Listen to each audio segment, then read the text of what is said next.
Could you introduce yourself and just tell us a little bit about your background? Sure. My name is Roland Angle, and I'm a civil engineer. I'm licensed in the state of California and have been for the past 50 years. I graduated from the University of California at Berkeley in civil engineering with honors and served in the U.S. Army in Special Forces, and after that went to work for the Ralph M. Parsons Company out of Los Angeles. Ralph M. Parsons was the designer of the Minuteman missile launch facility control facilities, and they were designed to withstand a nuclear blast, and all the work that we did there was related to making sure that those facilities could withstand a near miss with a nuclear missile, a nuclear warhead, and still be able to launch afterwards. So that was the premise of that design. From there I went on and I worked at different engineering firms. I designed facilities for the port terminals at the Port of Oakland. I worked for a design firm in Marin County, designing retaining walls and other related facilities for developments built in the hills there. I worked for the Los Angeles County Flood Control District, designing revetments and channel facilities for their runoff storm drains. So I've had a wide variety of practice in civil engineering in the past 50 years. I also taught subjects, engineering subjects, at the high school level with mathematics, drafting, engineering subjects. Great, thanks Roland. And how did you come to be involved with architects and engineers for 911Truth? I heard a radio broadcast sometime in 2006 or 2007 that featured a speaker by the name of Richard Gage, who was a local architect here in the East Bay, California. And he was talking about the evidence that didn't match up with the explanation that we had been given about the collapse of the buildings at the World Trade Center. So I went out after that and attended one of his lectures and took the information that he had developed up until that point.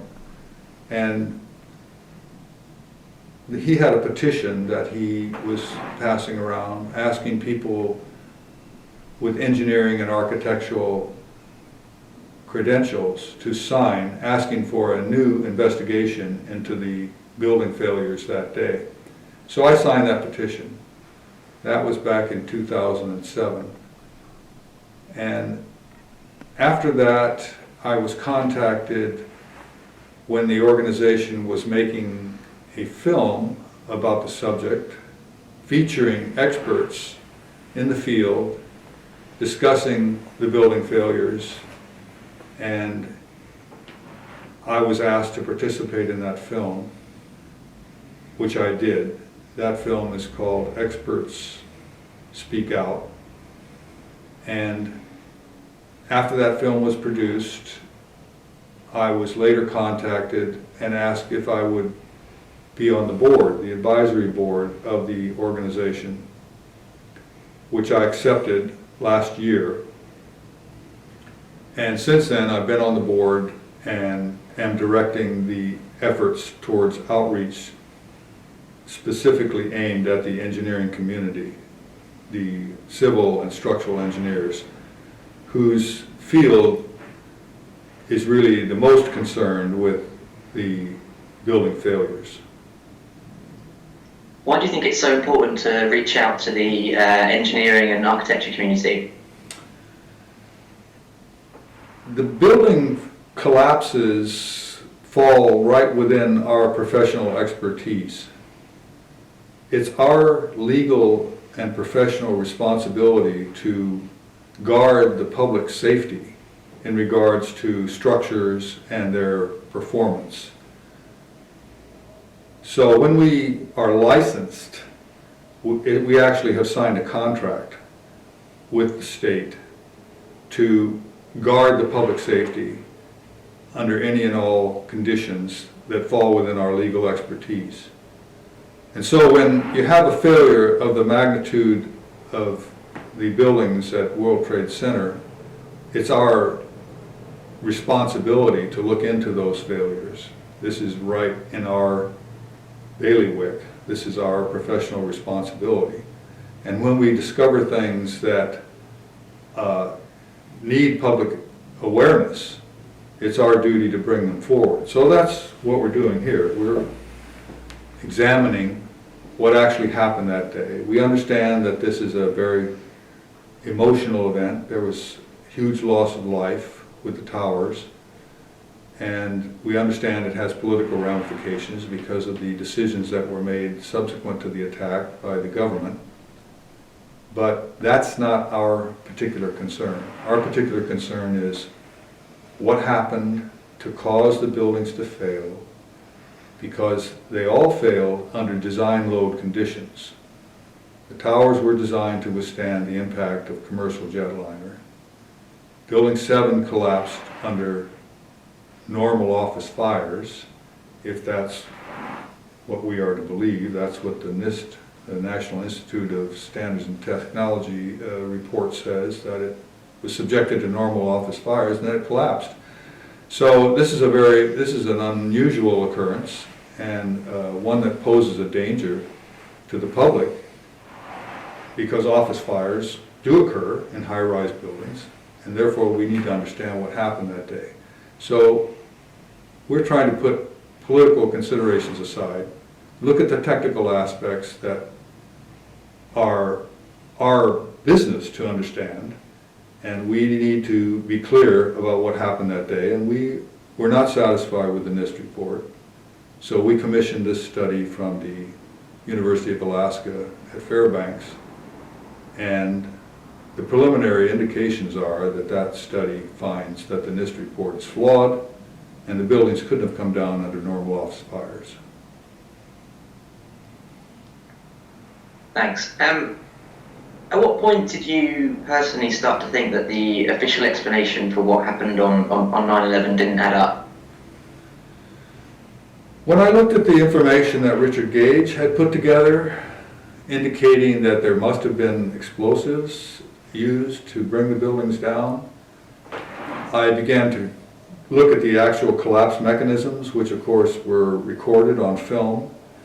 And from what I understood of the laws of physics and the properties of the materials that were involved, the structural steel in particular, the evidence that I saw just didn't match that particular description, which was that the fires had caused the collapses of all 3 buildings. And I didn't believe that that could possibly have been true, because fires have never caused that kind of collapse in the past. That's the reason why steel structures are built the way they are built, to prevent that kind of collapse from happening. And yet we had 3 buildings on the same day that collapsed in a fashion that had never happened before. That's what led me to believe that there needed to be a further investigation. You got to understand that the way that that building collapsed was unprecedented. You had a 47-story steel frame building that collapsed in just around 7 seconds, which is just about free fall speed. And measurements of the video show that the first 2¼ seconds of the collapse was at absolute free fall speed, which means that there was no resistance, which means that all 82 columns in the building were not acting at all for a distance of about 8 floors. Now, that's an impossibility. The columns were there. What could possibly have caused those columns not to be acting, not to be giving any resistance to the collapse of the building at all? Well, NIST doesn't have an answer for that. They admit, NIST reports actually admitted that there was 2¼ seconds of free fall, and yet they don't have any explanation for how that could occur. It certainly wouldn't occur under the premise that they have, which is that the girder failed and therefore there was a progressive collapse. Those collapses, even if they did occur, would take time. There's no way that the building collapsed at free fall speed under their scenario, and they have no explanation for that. So these are all reasons why we commissioned this report. We raised the money and we commissioned this report because we wanted to get an independent study that showed that what actually happened, a more realistic appraisal of what happened. So that's what we did. So do you have an explanation? Sorry, I'll just repeat that because I'm getting some feedback here. Do you have an explanation for how that could occur? The explanation that we have so far would indicate that there must have been some force that removed the columns simultaneously, because that's the only thing that explains the observed behavior. So other than that, we stand by that statement. The laws of physics say that nothing falls at free speed, nothing falls at free fall speed under the forces of gravity unless there's no resistance. So we have to say, we'll stand with physics. There must have been no resistance. There couldn't have been any resistance if the building fell at free fall speed for any length of time. It fell for 2¼ seconds at free fall speed. NIST admits that and has no explanation for why that could have occurred. So at this point, we don't want to get into the supposed or theoretical explanations of why what happened, because we understand that that's a very political question. People are very concerned about this. There was vast changes in all of U.S. society as a result of these building failures that day. So we simply saying we need another study, and that study should examine all the evidence, most of which was destroyed as a result of that disaster, by the way. It was hauled off and not examined. And so we need a study that puts together the correct scientific and engineering expertise to see what happened, give an explanation, and put forward possible scenarios that might have happened if, in fact, we can confirm that the existing scenario as put forward by NIST is in fact incorrect. If it's not correct, we need to go back, we need to have another study. That's what we're calling for. We're saying our first goal here was to show that the NIST study cannot possibly be true. If it cannot possibly be true, then we have to have another investigation to find out what could possibly be true. And we don't want to speculate upon that at this time, because we have to do our due diligence to prove that the information that's out there in the public now is not correct. I appreciate, sorry, still feedback here. I appreciate that you don't want to get drawn into speculation as to, what might have happened or and so on and so forth. Let me ask you, in your career as an engineer with decades of experience, have you ever seen a situation where a building collapsed in free fall for a short amount of time, as you say, happened on WTC 7, where it hasn't been a controlled demolition? No, I've researched this, and lots of people have researched this, and nobody's been able to come up with a single instance of a building, steel frame building, high-rise building, that collapsed for any length of time at free fall speed, absent being taken down by controlled demolition processes. So the logical progression of that would be, and I don't want to put words in your mouth, but that based on the evidence that you've seen, you think it's possible that it was a controlled demolition? It seems as if that is a reasonable hypothesis and it needs to be investigated. Thanks. Are there any other questions around 9/11 that you think remain to be answered?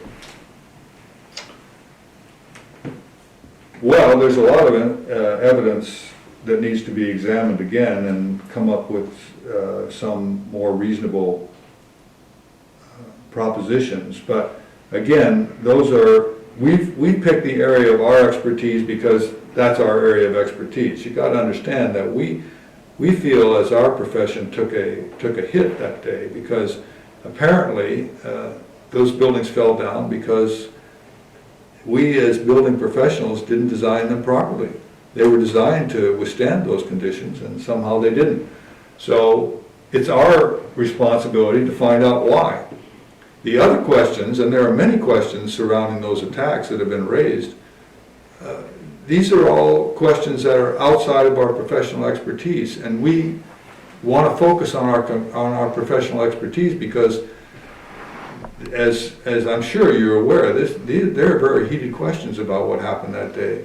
Been raised by many people. There's a whole movement out there, the 911Truth movement, that wants to get to the bottom of these questions surrounding the military response and questions surrounding the other attacks that occurred that day on the Pentagon and the planes, how were they hijacked, and so on and so forth. There's just many questions about the event that day. But we're trying to clear up the reputation of our own profession.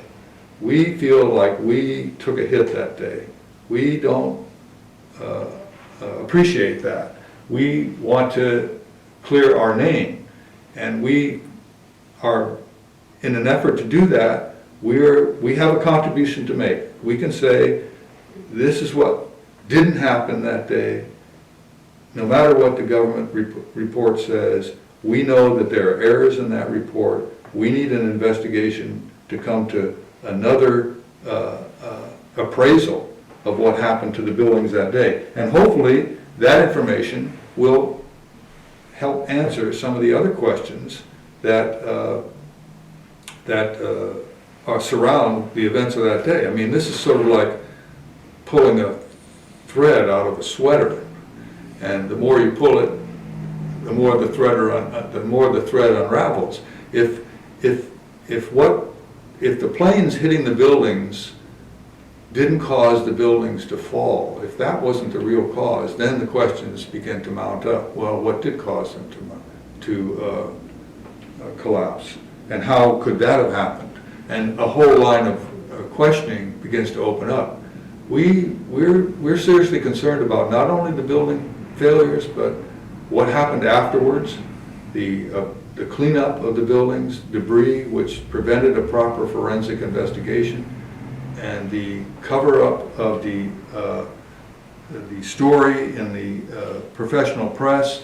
We've had an amazing lack of curiosity, professional curiosity from our professional organizations about these building failures.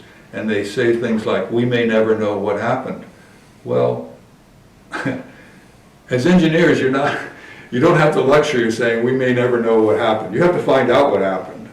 And that's your business. And if you can't do that, then you should move over and get aside and find somebody who can, because we have to have answers. We can't allow our profession to be ruled by unfounded speculation and just throwing up our hands and saying, well, we may never know what happened. That's not our job. So, sorry, I was waiting for that feedback to clear again. Apologies about this. Excuse me. So, obviously the research at the University of Alaska Fairbanks is focused on WTC 7. Do you have question marks, and does Architects and Engineers for 911Truth have question marks about the collapse of the North and South Tower as well? Yes, we do, and we've raised those questions with the organizations that have published the official story. The official story is that the plane impact in the towers damaged the structure, and the fires that resulted weakened it further, and then the top portions of the buildings collapsed onto the lower portions in such a manner and with such impact as to cause the entire lower portion to collapse, and then when the upper portion hit the ground, it also collapsed. That's the official story. Again, we have some serious questions about that theory. We don't believe that the evidence shows that that's exactly what happened. We've been involved in a debate with actually with the American Society of Civil Engineers, who published the theory 2 days after the event. Was a paper that was submitted to one of their publications by a Professor Vizant at Northwestern University. And he's the one that put forward this analysis. The ASCE Journal published it a few months later, and they have stood by that story, and they continue to stand by that story, in spite of all the evidence that has been presented that shows that that couldn't possibly be true. As a result of that evidence, the ASCE has simply refused to discuss it anymore, and we don't think that that is an ethical response to a question that concerns the lives of literally almost everybody on the planet. We think there's a duty to investigate why this theory has flaws in it. And since we've been able to point out those flaws and they refuse to discuss it any further, then we think that that is another reason to have an investigation of the tower's collapse as well as Building 7. So one of the most popular conspiracy theories or theories generally about the collapse of the Twin Towers is again around controlled demolition. But I mean that would, I'm sure you'd agree, involve a huge amount of preparation, lots of people, and so on. Does it seem even more unlikely that that is possible rather than anything else, or do you just not want to speculate and you just want to see an investigation? We just want to see an investigation. That's not our bailiwick, how the buildings could possibly have been wired or how that process could have taken place. Again, it's outside of our particular area of expertise, so we're not going to comment on that. But we think if there was a complete investigation, that certainly should be one of the areas that they would look into. Thanks. And you mentioned the NIST investigation, which obviously you and architects and engineers for 911Truth see as deeply flawed. Do you think those people investigating just got it wrong, or is there something else going on here? I couldn't speculate about their motivation. I'm not going to cast aspersions on them for their errors or what we consider to be their errors and their refusal to recognize our objections to their data. I can't get inside their head. I don't know what they're thinking. I just know that we, through our own independent investigation, have come to conclusions that are different than theirs. We think our investigation is sound. We think it's scientifically based. We want to have an investigation and of course allow them to present their side of the story. One of the problems is that they have refused to divulge their analysis and their data in very critical aspects of this, claiming national security, that if they release their information, it would jeopardize national security. I don't think that's true. I don't understand how refusal to discuss the elements of their analysis somehow jeopardizes public safety. After all, or national security, after all, these are laws of physics. How can the laws of physics be declared to be a matter of national security? I don't understand that reasoning. I will say this, I don't understand their reasoning. I don't understand why they hold to these conclusions. Other than that, I can't speculate. Thanks, Roland. When can we expect the final results of the University of Alaska Fairbanks research? The schedule that we have right now says that they're going to, let me just see here. We're going to have the final draft out at this point in January or February. Before that, there'll be a preliminary peer review. After the draft is released, there'll be a peer and public review period, and they expect the final report itself to come out sometime in May or June of next year. Now you got to understand, like all projects, these things are subject to change.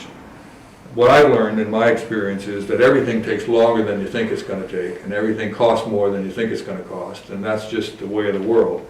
There are unexpected things that come up. But that's the schedule right now. We're looking at sometime in the middle of next year for the final report, after it's been reviewed and after it's been peer reviewed, to be released sometime in the middle of the year next year. Great, thanks Roland. Definitely with you on things taking longer than they can be scheduled to take. I work for the BBC after all. Just one final question. What do you hope that the release of that research will achieve? What investigations would you like to see reopened ideally? How big? What sort of scope should they have? And what should their focuses be? Our hope would be that the release of this study will give impetus within the engineering community and the architectural community to create some public pressure on the government to open a new investigation. We want to see a new investigation. We want that investigation to involve the expertise of the professions that were directly involved in the construction and analysis of those buildings, so that we can get a definitive picture of what really happened that day. I don't think the picture that we have right now is accurate. Until we have an accurate picture, we don't have accurate facts. If we don't have accurate facts, the decisions that are made on those facts are going to be faulty. We need accurate facts. That's what we do as building professionals. We look at the factual elements of things, we come to factual conclusions, we make decisions based upon those facts, and we attempt through that process to protect the public. That's what we're trying to do here. We think that there's a serious issue here. If the facts are not properly recorded and understood, then the decisions that are based upon those facts are going to be wrong. So that's our job. We think that's what needs to be done. We would like to see that investigation take place. We would like it to involve our professions, the architects and the engineers and the building professionals that create these structures, so that we can, and the fire protection engineers, there are other people, explosive experts, people that deal with these kinds of problems all the time. We want to see a full, comprehensive look at this unbiased report that simply looks at what happened, so that we can then evaluate the decisions that were made based upon that information. That's what we want to see. Great. Thank you so much for your time, Roland. I really appreciate it. All right. Thanks, Chris. Thanks for doing this. Appreciate it. Not at all. Have a lovely day. Okay, you too.